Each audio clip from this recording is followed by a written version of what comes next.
Tem muita gente vivendo o feitiço do tempo, né? Passa uma vida inteira acordando e vivendo o mesmo dia, né?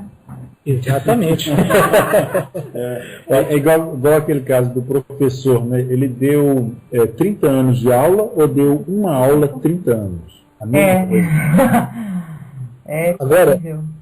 Agora, em relação ao conhecimento, o autoconhecimento na interface chamado contato, qual a relação? Ora, nós estamos lidando com seres que têm 3,5 a 4 milhões de anos de evolução na nossa frente. São seres de uma glória, de excessividade incomparável com os nossos parcos conhecimentos e até autoconhecimento. E mesmo assim, eles se definem em evolução. Eles são muito humildes, né? São muito... Exato. Então, e eles dizem que não temos muita coisa de diferente. Mais humilde ainda, eles falam assim, né? Nós não temos muita coisa diferente deles. E isso é muita humildade mesmo. Agora, dentro desse processo de conhecimento e autoconhecimento para o contato, quanto mais eu me percebo, mais eu me disponibilizo a um processo de abertura. Essa abertura, ela se dá não de forma arrogante ou vaidosa, mas eu me percebendo como um dente de uma engrenagem, eu me percebendo como um processador, eu me percebendo como um ser que estou ali para, em um nível, receber mais conhecimento, mais informação, mas cada vez mais evoluir para uma relação afetiva, intelectual, não mais passiva, mas ativa, capacitada, de forma que eu entenda qual o meu processo, em que momento eu estou dessa relação. Quem sou eu? Será que eu, aí para trás, tive algum relacionamento com estes seres? Será que esses seres do tipo apunianos, que são humanoides? Ou será que são seres de formas de expressão de vida, num tempo e espaço delimitado? Então, esse processo de autoconhecimento desmistifica muita coisa. Entendendo a palavra místico como misterioso, mas os orientais riem muito de nós porque eles dizem não há nada misterioso, e sim você que não quer saber o que é isto. Então, dentro do seu processo, você pretende entender o que é isto, esse caminho que você está entrando, porque existem as explicações. O mito, a palavra mito vem do verbo miteia, que é o fio que tece a relação, é um caminho pelo qual eu vou entendendo por qual motivo eu recebo um instrumento tão importante como a comunicação telepática, porque para eu lidar com formas tão diferenciadas como esses seres, que se expressam pela telepatia, por terem conquistado esse chakra cardíaco, onde tudo é transparente, eu preciso saber também desenvolver uma relação com os meus aqui na horizontal. Porque senão, se eu não souber, se eu não tiver conhecimento, e muito menos autoconhecimento, como eu vou lidar com estes seres? Eu estarei de uma forma muito manipuladora, evadindo, fugindo da relação e do meu papel neste planeta. O processo de lidar com eles não é um escapismo escatológico, é uma forma de, espiritualmente, eu avançar nessa caminhada para que eu me torne um ser cada vez mais capacitado para lidar aqui no meu planeta, para ajudar os meus semelhantes, como eu pretendo estar fazendo aqui agora nesse programa.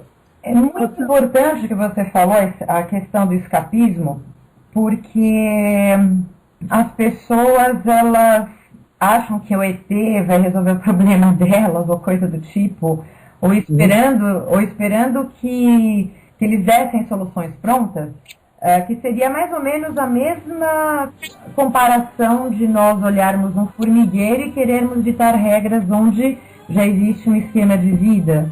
E nós temos muitas formas de manifestação, Rosana, nós temos muitas formas de manifestação de seres. que não pertencem a este planeta e que se expressam aqui. Gostaria de deixar bem claro que nós lidamos com os seres que pertencem à Confederação dos Mundos da Galáxia, seres esses que têm um processo de não interferência em culturas como a nossa, tão limitadas, tão dogmáticas, tão preconceituosas.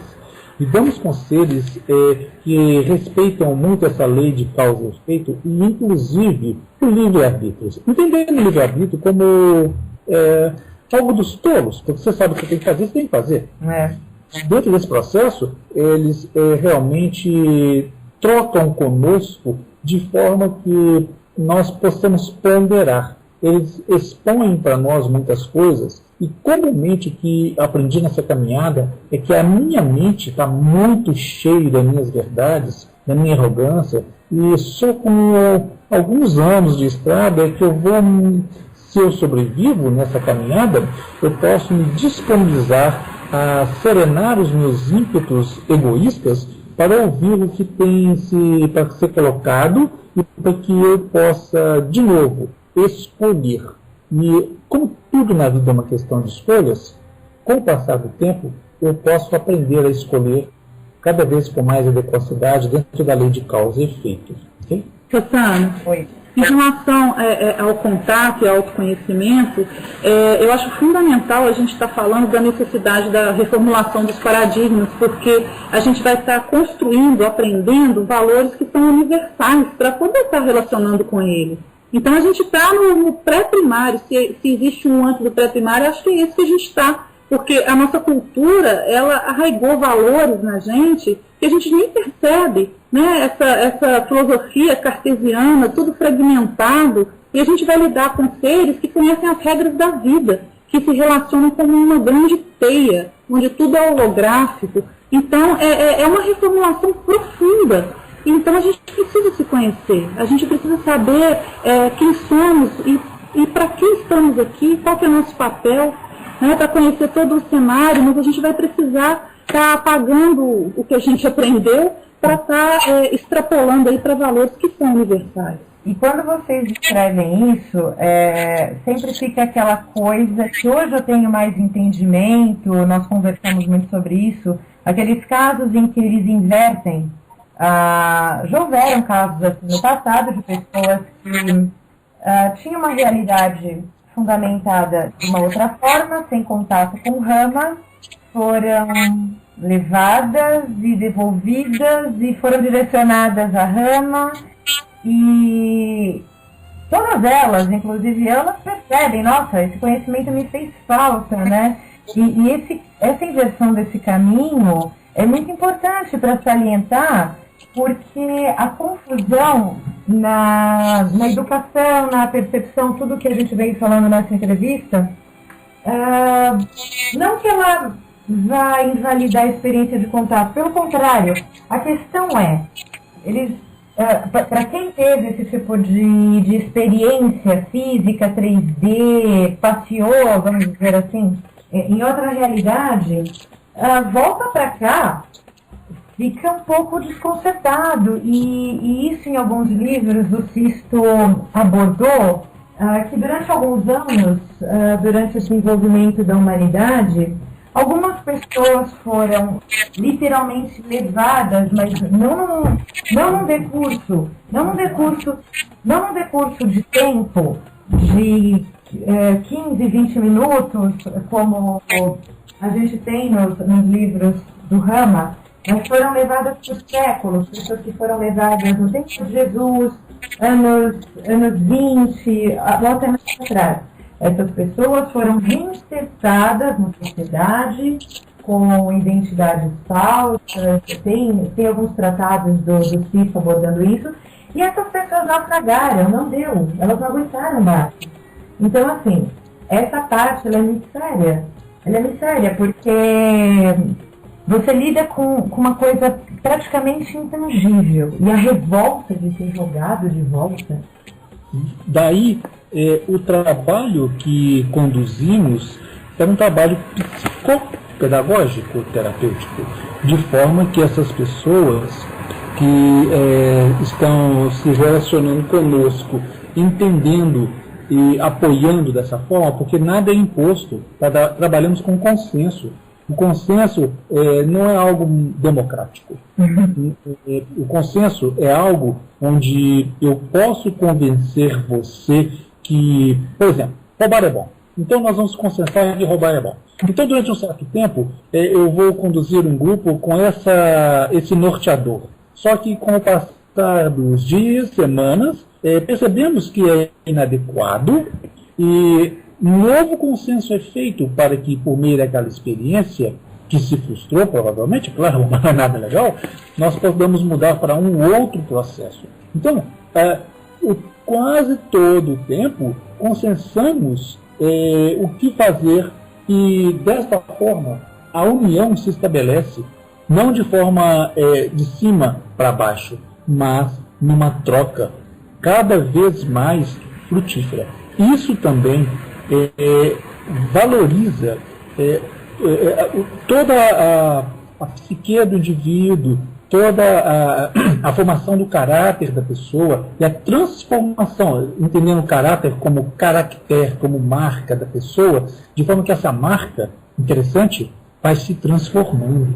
A pessoa passa por entender outros valores, o seu paradigma, o seu padrão vai se transformando de forma que ela possa entender não cada vez mais as regras da vida a qual ela está submetida, mas também aquilo que se refere à fenomenologia extraterrestre, não de um aspecto ufológico, que não é o que nos interessa, mas no aspecto onde estes seres podem, de forma tão amorosa, tão desprendida, nos ajudar a que batamos cada vez menos a cabeça, de forma que, nessa caminhada psicopedagógica, nós possamos constantemente, já que estamos consensando, nos reavaliar. E com a ferramenta da comunicação, onde todos vão a campo, confirmar esse trabalho de um grupo ou de vários grupos, quando ocorre um fenômeno que é visível para todos aqueles que estão dentro de um trabalho adequado, bem alicerçado, o fenômeno acontece. Isso faz com que tenhamos a convicção inabalável de que esses conceitos que estamos vivenciando, aprendendo, o conhecimento e o autoconhecimento são, dentro de um ponto de vista primário, alicerçal, a base para o nosso processo de transformação consciente. Rosana, em relação a essa inversão que você citou, pessoalmente, eu acredito que eles sempre tenham um propósito. E que cada caso é um caso. Tem um propósito, às vezes para a pessoa, às vezes para a comunidade, às vezes de trabalho. E que cada pessoa que sofreu uma abdução, né, e que não tem nenhuma proposta aí nem ufológica, nem de autoconhecimento, que de repente ela é abduzida, eu acredito muito numa relação kármica e acredito num sim, em algum nível. Eu não acredito numa abdução, simplesmente vou lá e te tiro desrespeitosamente, porque quem somos nós para entendermos o conceito de respeito perto desses seres? Então, existem vários níveis da gente dar esse sim. Então ele aconteceu de alguma forma, só que a gente ainda não aprendeu a acessar o momento desse sim. Então eu realmente acredito que tem um propósito.